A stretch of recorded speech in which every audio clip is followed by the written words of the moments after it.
औज़ुबिल्लाहिमिनश्शैतानिर्रजीम बिस्मिल्लाहिर्रहमानिर्रहीम अल्हम्दुलिल्लाहि रब्बिल आलमीन अर्रहमानिर्रहीम मालिकि यौमिद्दीन इय्याका नअबुदु व इय्याका नस्तईन इहदिनस सिरातल मुस्तक़ीम सिरातल लज़ीना अनअमता अलैहिम गैरिल मग़दूबि अलैहिम वलद्दाल्लीन आमीन।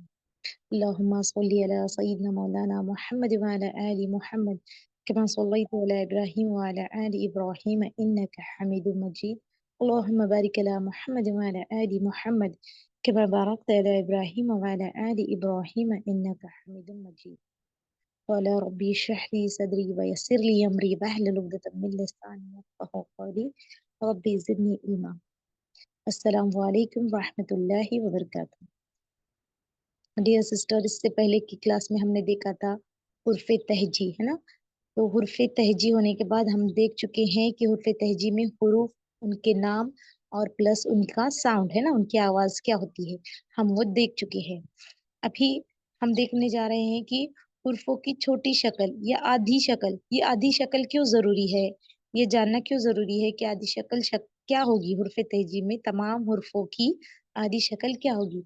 क्यों तो देखिए हर लफ्ज़ को अगर एक लफ्ज़ को दूसरे एक हुरूफ को दूसरे हुरूफ से जोड़ते वक़्त एज़ इट इज़ हम नहीं लिख सकते, है ना? तो अगर हम एज़ इट इज़ लिखेंगे तो वो जुड़ नहीं सकेगा एक-दूसरे से, कोई लफ्ज़ बन नहीं सकेगा। तो इसलिए क्या करते हैं हम हुर्फ़ों की आधी-आधी शक्ल को जो बेस होता है उसका वो लेकर कोई न्यू हुरूफ उसको जोड़ते हैं, तभी हमारा लफ्ज़ बनता है। देखो, अल्फ़ाज़ किसे कहते हैं? हुर्फ़ों के मजमूए को क्या कहते हैं? लफ्ज़ कहते हैं, है ना? हुरूफ यानी एक हुरूफ, तो हुरूफ के मजमूए को लफ्ज़ कहते हैं और लफ्ज़ों के मजमूए को जुमला कहते हैं, है ना? इस तरीके से। तो कोई भी लफ्ज़ लिखने के लिए हमें क्या क्या ज़रूरी होता है? हुरूफ को मिलाकर लिखना होता है। उसी से क्या होता है? एक मीनिंगफुल लफ्ज़ बनता है। इसलिए हमें ये देखना ज़रूरी है। जैसे कि आपको स्क्रीन शेयर हो चुकी है, वहाँ पर क्या किया गया है तमाम हुर्फ़ तहजी में जो हुर्फ़ हैं, उनका क्या किया गया है छोटी शक्ल या आधी शक्ल जो जोड़ने के लिए एक हुर्फ़ से दूसरे हुर्फ़ को जोड़ने के लिए जो शक्ल ज़रूरी होती है, वो यहाँ पर दिखाई गई है। सभी गौर से देखेंगे। देखिए, आपको अगर पहले लाइन में दिखा आप गौर करेंगी, तो सिर्फ़ क्या नज़र आता है हमें कि सिर्फ़ नुक्तों का हेर-फेर है ना?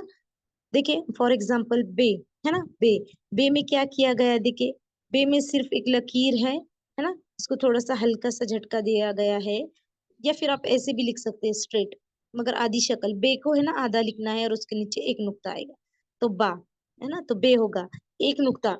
तो आपसे इसके पहले भी मैंने आपको कहा था लकीर, लकीर दैट्स मीन क्या है कोई भी लफ्ज़ हो सकता है, हाँ? तो या फिर लकीर के ऊपर एक नुक्ता होगा तो नून, लकीर के नीचे 2 नुक्ते होंगे तो या, लकीर के नीचे 3 नुक्ते होंगे तो पे और लकीर के ऊपर 2 नुक्ते होंगे तो ते, इसी तरीके से। तो ये पूरे लाइन में ये मैं इसलिए समझा रही हूँ कि अब ये इसकी आधी-आधी शक्ल हमको यूज़ करना सीखना है। क्योंकि हम एक हुरूफ एक से एक हुरूफ को मिलाकर यानी 2 हुरूफों को मिलाकर एक लफ्ज़ बनाएँगे, 3 हुरूफ को मिलाकर एक लफ्ज़ बनाएँगे, तब हम ये छोटी शक्ल को यानी हुरूफों की आधी अश्काल का यूज़ करेंगे। तो देखिए बे को आधा किस तरह लिखा गया है, सिर्फ़ इस तरीके से बे को लिया गया है और एक नुक्ता दिया गया है ना, बे आधा यूज़ किया गया है। उसी तरीके से पे का भी यूज़ करना है, देखिए पे के लिए भी इस तरीके से किया गया है और नीचे सिर्फ़ 3 नुक्ते हैं। पूरा पे लिखना ज़रूरी नहीं है, आधा पे को लिया गया है। फिर ते में भी उसी तरीके से है कि ते को किस तरह ऐसे एज़ इट इज़ ऐसा लिखा गया है, आधा लिया गया है और ऊपर 2 नुक्ते हैं। नुक्तों से समझ आ रहा है कि ये बे है, नीचे एक नुक्ता बे, नीचे 3 नुक्ते पे, ऊपर 2 नुक्ते ते।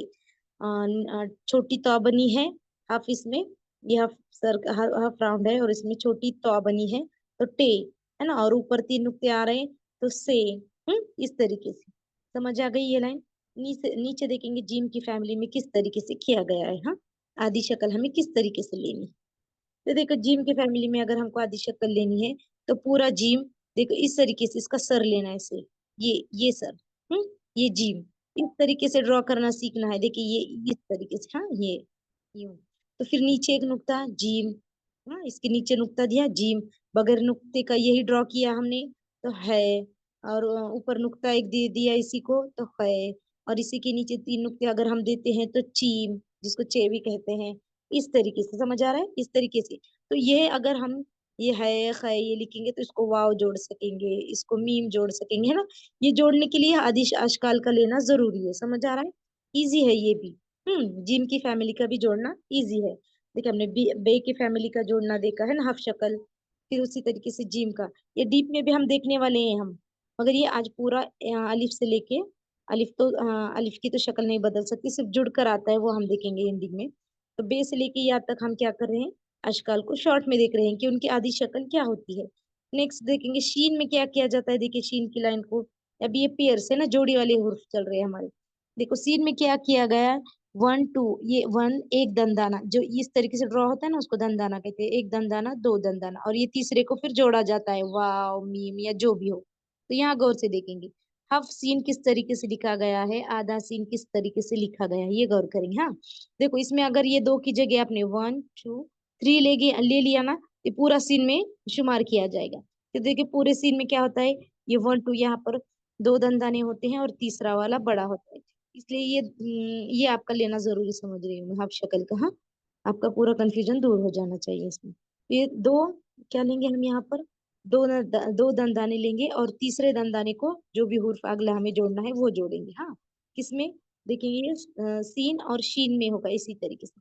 यहाँ पर फर्क आएगा वो सिर्फ नुक्तों का फर्क होगा। स्वाद को देखिए किस तरीके से जोड़ना है हमें। स्वाद को क्या करना है, देखिए ये स्वाद का ऐसे बेजवी शक्ल लेके ये इस तरीके से, ये पूरा दंदाना कंप्लीट होता है ये इसी के साथ। हाँ और फिर ये नेक्स्ट को यहाँ हम जो भी है वो जोड़ सकते हैं। स्वाद वाव, स्वाद अली, स्वादिया या स्वाद बा, इस तरीके से जो भी हमारे लफ्ज बनाना है उस हिसाब से अगला हुर्फ हम जोड़ सकते हैं। सेम उसी तरीके से स्वाद का भी है। स्वाद को भी क्या करना है, स्वाद की तरह ही बेजवी शक्ल से थोड़े ऐसा ड्रॉ करके नेक्स्ट दंदाने में हमें कोई भी हुर्फ जोड़ना है, जैसे स्वाद अली, इस तरीके से। हाँ इस तरीके से समझ आ रहा है ना सभी सिस्टर को। नेक्स्ट देखेंगे आइन और गैन का, देखेंगे हम क्या कर रहे हैं। आइन और गैन की हफ शक्ल क्या है वो देखिए अभी। हाँ तो आइन गैन में क्या करना है, सिर्फ उनका सर लेना है, उसको हमजा नहीं समझना। हाँ देखिए दिखाई तो ये वैसे ही दे रहा है ना हमजा की तरह, मगर देखिए ये आइन है ना, आइन लिखने के लिए लेना है और यहाँ से इसको फिर इतनी हाफ शक्ल, ये आइन। हाँ और इसी पर हम नुक्ता देंगे तो गैन, इसी को हम वाव जोड़ेंगे, इसी को हम अलिफ जोड़ेंगे, या इसी को हम मीम जोड़ेंगे, है ना। ये अगली बात है जो हम हुर्फ जोड़ना है। तो आइन की आधी शक्ल हमजा की तरह दिखाई देती है, मगर छोटा होता है क्योंकि आधी शक्ल लेना है तो न्यू लफ्ज हमको उसको अल्फाज हुर्फ जोड़ना है तो छोटी शक्ल ड्रॉ करते हैं। उसी तरीके से देखिए आइन गैन ये दोनों का सेम होता है, फर्क आता है तो सिर्फ नुक्तों में फर्क आता है। नेक्स्ट देखेंगे फे। फे को सिर्फ इतना ही लेना है, देखिए ये जो गोल सर्कल होता है ना उसका, और उस पर एक नुक्ता, उसके बाद आप डायरेक्टली कोई भी लफ्ज जोड़ सकते हैं। फा अलीफ, फा मीम, ये फा मीम, ये इस तरीके से। हाँ फा वाव, ऐसे इस तरीके से। यहाँ पर फा की शक्ल को सिर्फ एक बात याद रखनी है कि इसको बेजवी शक्ल का आप नहीं लिखेंगे। हाँ मतलब फा को आप इस तरीके से नहीं ड्रॉ करेंगे, इसको सर्कल गोल ही आना है तभी आपका फा कहा जाएगा, या फिर उसको फिर क्या होगा, वो कंफ्यूजन होगा, वो ज्वाद है या फिर स्वाद है, इस तरीके से नहीं होना चाहिए। फा को राउंड ही आना चाहिए यहाँ पर। हाँ और फा पर एक नुक्ता आएगा, अगर एक नुक्ता बढ़ गया, देखिए एक नुक्ता बढ़ गया तो फा का क्या हो जाएगा, वो ऑफ हो जाएगा, बड़ी वाली ऑफ, है ना। तो यहाँ पर क्या है, उर्दू में नुक्ते, सोशे, दंदाने, ये बहुत इंपॉर्टेंट है, इसी से एक एक हुर्फ का चेंज हो जाता है। हाँ तो उसी तरीके से देखिए काफ और गाफ, है ना, काफ और गाफ का देखेंगे। काफ और गाफ, गाफ का भी इजी है ना, जो कबूतर वाला काफ होता है ना उसका, उसका देखिए हाफ शक्ल क्या होगी, सिर्फ इस तरीके से, ये कबूतर का काफ। ये यूं ड्रॉ करना है, आधा काफ का आधा लेना है यहाँ तक, ये पूरा ऐसे नहीं लेना। हाँ तो इतनी शक्ल लेकर उसमें सिर्फ याद रखना है काफ को एक लकीर आएगी और गाफ को दो लकीरें आएगी ऊपर। देखो यहाँ पर जैसे कि आपको स्क्रीन पर दिखाया गया है, काफ में एक लकीर आएगी कबूतर की का में, और गाफ में क्या होगी, दो लकीरें आएगी, काफ और गाफ। ये हाफ शक्ल दोनों की सेम रहेगी।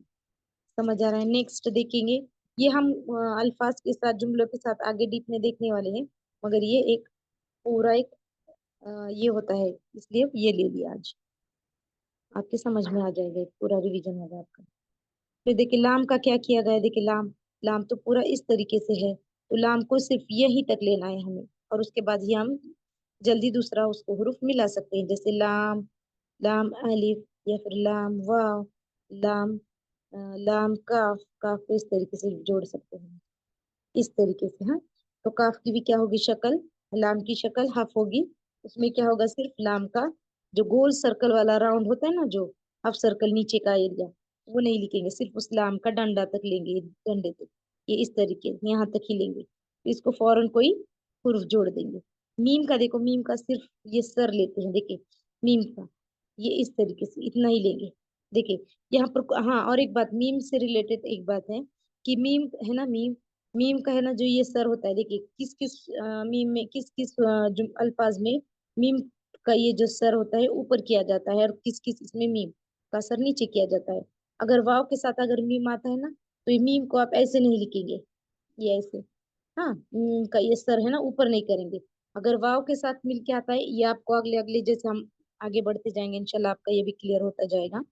तो कौन से हुर्फों के साथ, कौन से हुरूफ के साथ अगर मीम आता है तो उसका सर कब नीचे होगा, और किस हुरूफ के साथ आने के बाद उसका सर ऊपर होगा, ये आपको नेक्स्ट आगे आगे जब हम बढ़ते जाएंगे ना वो क्लियर होता जाएगा। सिर्फ आपने याद रखना है, कभी मीम का सर इस तरीके से नीचे भी होता है और कभी ऐसे भी होता है, हम ऐसे याद रखेंगे आप। तो मगर हाफ शक्ल इतनी है, अगर इतना भी मीम का सर ऊपर भी करते तो हाफ इतना ही लेंगे, और इसका ये सर नीचे भी करते हैं तो हाफ इतना ही लेंगे, ये याद रखना है। नून का याद रखे, नून को इस तरीके से ड्रॉ करके सिर्फ एक नुक्ता, लकीर के ऊपर एक नुक्ता भी दे दिया तो अब भी वो नून ही कहा जाएगा। अब हाँ, गटरी वाली हा की शक्ल बदल के देखो, थोड़ी डिफरेंट होती है। ये दो याद रखना है हमें, एक तो हा का ई और छोटा ई, बड़ा वाला ई का।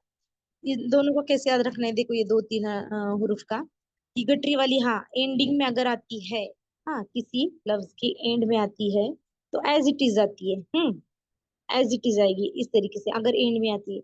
मगर स्टार्टिंग में आती है ना तो उसकी ये शक्ल इस तरीके से होती है, सिर्फ उसको ये झटका दिया जाता है, ये गटरी वाली हाँ है।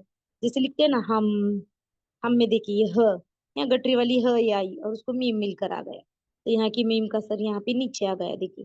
तो हम, तो याद रखना है गटरी वाली हा की शक्ल ये है। ये जो होता है ना, ये झटके वाला हा बोलते हैं इसको, ये गटरी वाली हाँ की ही दूसरी शक्ल है। तो स्टार्टिंग में देखिए ये हो ही नहीं सकता, कैसे ड्रॉ करेंगे हम गटरी वाली हाँ को, एज इट इज लिखकर कोई लफ्ज ही नहीं मिलता, उससे कोई शक्ल ही नहीं बनती। देखिए ऐसा हम अगर ऐसे लिखते हैं हमको, हाँ देखिए सोच थोड़ा मतलब गौर करे, ये हाँ है, फिर मीम, किस तरीके से जोड़ेंगे मीम को, कहाँ जोड़ेंगे, ये पॉसिबल नहीं है। इसलिए लिखावट की सहूलत के लिए समझे तो क्या किया गया है, इसको इस शक्ल में ये हाँ, ये इस तरह गटरी वाली हाँ, और इसको फिर मीम जोड़ा गया, हाँ इस तरीके से ड्रॉ करते हैं। तो गटरी वाली ये जब भी होगा तो वो उसका मतलब आप समझ जाएं कि ये वाली हाँ है, गटरी वाली हाँ है। नेक्स्ट देखते हैं या, हम्म अभी देखिए जो ई होता है ई, है ना ये छोटा वाला ई, तो इसकी एक कहीं कहीं शक्ल देखिए इस तरीके से ड्रॉ किया जाता है, इसको सिर्फ नुक्ते में लिया जाता है या, हम्म फिर अगर ये छोटी वाली यूज करना है तो उसको जेर भी लगाते हैं। और जो ये बड़ा वाला ये है ना, उसके लिए देखिए जो ए लिखते हैं ना, तो ये इस तरीके से भी लिखते हैं, यानी इसका मतलब ये है कि ये दो नुक्ते, हाँ ये दो नुक्ते ही लेते हैं। तो याद रखना है छोटा ई और बड़ा ई को दो नुक्ते से जाहिर किया जाता है, मगर नीचे दो नुक्ते, हाँ हुरूफ के नीचे। अगर यही नुक्ते ऊपर होते तो क्या हो जाएगा वो, ते हो जाएगा, हाँ इस तरीके से समझ आ रहा है। और अलिफ का देखो, अलिफ किस तरीके से मिलता है, अलिफ लाम के साथ किस तरीके से आता है, मीम के साथ किस तरीके से आता है, थोड़ा देखिए। अलिफ की शक्ल नहीं बदलेगी, अलिफ की शक्ल होगी वही होगी। देखिए अगर लाम के साथ आता है तो इस तरीके से ड्रॉ करते हैं, ये अलिफ हो गया है ना। तो अलिफ की शक्ल क्या है, एक डंडा ही है, सिर्फ इसको थोड़ी सी लहर इस तरीके से देते हैं जैसे अल्फाज की खूबसूरती के लिए। अगर मीम के साथ आता है तो देखिए मीम आधा लिया फिर अलिफ जोड़ा, है ना, ये डंडा ही होता है सिर्फ, अलिफ यानी क्या है, ये डंडा है ना, एक डंडे की शक्ल है। इसलिए इसकी कोई खास तब्दीली इस हुरूफ में, इस लफ्ज में नहीं आती, हुरूफ में नहीं आती। समझ आ रहा है। देखो ये क्या किया गया आपको, एक शॉर्ट में आपको ये शक्ल बताई गई, क्यों, तो हम क्या करने वाले हैं, देखिए एक एक हुरूफ को एक हुरूफ में दूसरा हुरूफ मिलाकर, यानी दो हुरूफों का एक लफ्ज, फिर तीन हुरूफों का एक लफ्ज, फिर चार हुरूफों को मिलाकर एक लफ्ज, ऐसे स्टेप बाय स्टेप इंशाल्लाह हम क्या करेंगे, आगे बढ़ेंगे। इसलिए यहाँ पर ये चार्ट पूरा लेना जरूरी लगा। इजी है, देखिए सिर्फ नुक्तों का है, हाँ नुक्तों का अगर आप ध्यान देंगे, हा की शक्ल देखिए, हा की शक्ल है सिर्फ नुक्तों का फर्क है, बाकी शक्ल है सिर्फ नुक्तों का फर्क है। फिर जोड़े में देखेंगे तो सीन शीन में नुक्तों का फर्क है, सेम है ना, दो दंदाने लेने हैं, तीन नुक्ते या नुक्ते नहीं, ये फर्क है। और स्वाद में क्या हो रहा है, सिर्फ शक्ल क्या बनानी है, बेजवी शक्ल बनानी, नहीं राउंड नहीं आने देना है। देखो शॉर्ट में आपको याद रखने के लिए ट्रिक बता रही हूँ, आप गौर से सुनेंगे। है ना। स्वाद वाद में क्या गलती होना नहीं देनी है, हमें क्या गलती नहीं होने देनी है। हमको उस शेप को राउंड शेप नहीं आने देना है। हाँ, ये लिखने की जो मिस्टेक होने वाली है ना, वो बता रही हूँ मैं आपको। और फा को क्या करना है हमें, फा में दो नुक्ते नहीं आने देना है, और ना उसको बेजवी शक्ल का, है ना। जैसे हम ज्वाद को लिखे ना, स्वाद ज्वाद को बेजवी शक्ल का, है ना, अंडे की शक्ल का, थोड़ा सा ऐसा तिरछा, वो नहीं आने देना है किसमें, फा में, कॉफ में। इसको राउंड ही लेना है। और स्वाद ज्वाद को क्या करना है, हमको राउंड नहीं लेना है। हाँ, ये इतना खास खास अगर आप ख्याल रखेंगे ना, कंफ्यूजन नहीं होगा। और काफ गाफ में तो सिर्फ क्या, एक डंडा और दो डंडा, ये फर्क है ना। काफ का एक डंडा होता है और गाफ के दो डंडे। लाम इजी है। मीम में देखो, मीम में सिर्फ मीम का सर ही लेना है। नून में एक नुक्ता। और याद रखने जैसी बात है वो सिर्फ गटरे वाली हाँ की, छोटी या बड़ी या की। उसमें क्या है, छोटी ई और बड़ा या जो है वो दो नुक्तों से जाहिर किया जाता है। वो कब कैसा किस हुर्फ के साथ कैसा चेंज होगा इंशाल्लाह हम आगे देखेंगे। और गटरी वाली हाँ का क्या है, वो झटके की शक्ल में तब्दील होता है। कब होता है, सिर्फ स्टार्टिंग में या बीच में आने पर। अगर एंडिंग में गटरी वाली हाँ आती है तो एज इट इज आएगी। ये कब कैसा चेंज होगा, रूल्स कहाँ कौन सा अप्लाई होगा, इंशाल्लाह हम आगे आगे इंशाल्लाह वो देखेंगे। कितना समझ आ गया। चलिए अब हम दुआ पढ़ते हैं, और इसके बाद आपको इसमें से जो समझ में नहीं आ गया वो सवाल आप कर सकते हैं। हाँ, तोए जोए में, तोए और जोए की शक्ल सेम ही रहेगी। देखिए इसमें क्या है, तोए और जोए की शक्ल में कुछ तब्दीली नहीं आएगी। कैसे नहीं आएगी, देखो तोए और जोए एज इट इज आएगा। ये उसकी हाफ शक्ल यूज करने ही नहीं आती। देखिए तोए को तोए ही लेना है, सिर्फ ये डंडा आगे बढ़ाकर आपको जोड़ना है। तोए जोए उसको भी वही होगा, है ना। और इसमें आपको याद रखना है कि इसको ऐसा गोल शक्ल नहीं लेंगे, जो आप हम इंग्लिश का बी लिखते हैं ना उस तरीके से नहीं। थोड़ा ऐसे ही बेस भी, ये शक्ल चेंज नहीं होती। जैसे फर्स्ट शक्ल है हमारी, जैसे उर्फ तहजी में हम देखते हैं ना, सेम वही शक्ल रहेगी, ये तब्दील नहीं होगी। हाँ, तोए और जोए का इस तरीके से होगा। क्यों, तो वो ये इसीलिए यहाँ पर नहीं बताया गया वो कि उसकी शक्ल चेंज नहीं होती, एज इट इज रहेगी। हाँ, चलिए फिर हम दुआ पढ़ते हैं। इसके बाद आपका जो भी डाउट है आप पूछ ले, हम इंशाल्लाह क्लियर करने की कोशिश करेंगे। सुब्हानकल्लाहुम्मा व बिहम्दिका अशहदु अन ला इलाहा इल्ला अंता अस्तगफिरुका व अतूबु इलैक। अस्सलामु अलैकुम व रहमतुल्लाहि व बरकातुहू।